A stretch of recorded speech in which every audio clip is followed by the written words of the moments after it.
ரவை உப்புமா செய்யலாம். இங்கே பாருங்கள், இந்த கப்பலில் நான் ஒரு கப்பு ரவை எடுத்து ஒரு ஸ்பூன் நெய் போட்டு நம்ம ரவையை பொன்னிறமாக நம்ம ஃபஸ்ட்டு நம்ம வறுத்துக்கலாம். அழகாக நம்ம வறுத்துக்கலாம். இதை நம்ம தனியாக எடுத்து வச்சுட்டு திட்டமாக நம்ம கொஞ்சம் எண்ணெய் சேர்த்துக்கலாம். ஒரு பிஞ்சு சீரகம் வச்சு கடுகு போடுறோம்.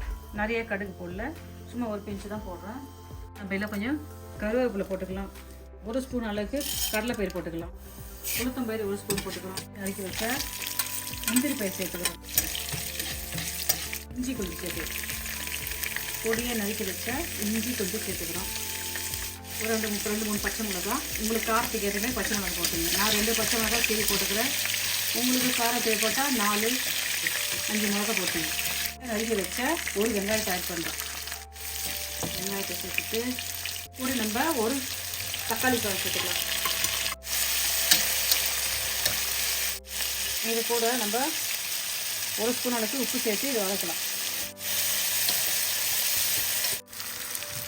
நல்லா இது வதங்கிடுது. இப்போ நம்ம வறுத்து வச்சிருந்தோம் இல்லையா, நம்ம வறுத்து வச்ச ரவையை சேர்த்து இது கூட அப்படியே ஆட் பண்ணிக்கலாம். ஆட் பண்ணிவிட்டு நான் 1 கப்பு ரவை எடுத்துக்கிறேன். 1 கப்பு ரவைக்கு 1 கப்பு ரவை எடுத்துக்கிறேன். நான் 1.5 கப்பு தண்ணி தான் சேர்க்க போகிறேன். தண்ணி ஆட் பண்ணலாமா?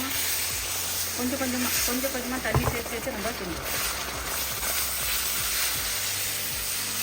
கொஞ்சமாக தண்ணி சேர்த்து நம்ம இதை ஆட் பண்ணிக்கலாம். தண்ணி நம்ம கொஞ்சமாக ஆட் பண்ணி இதை கிண்டலாம்.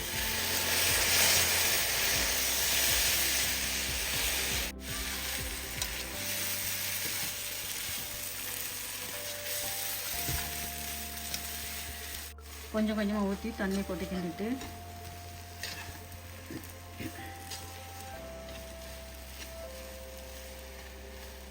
இதை கொஞ்சம் நம்ம மூடி போட்டு ஒரு 2 நிமிஷம் வேக வைக்கலாம்.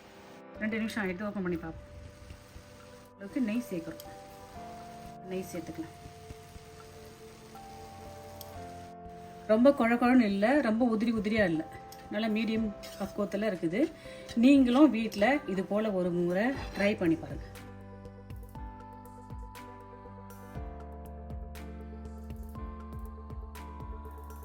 உப்புமா ரெடி ஆகிடுது.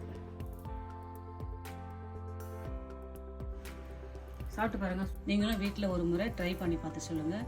பாய். தேங்க்யூ.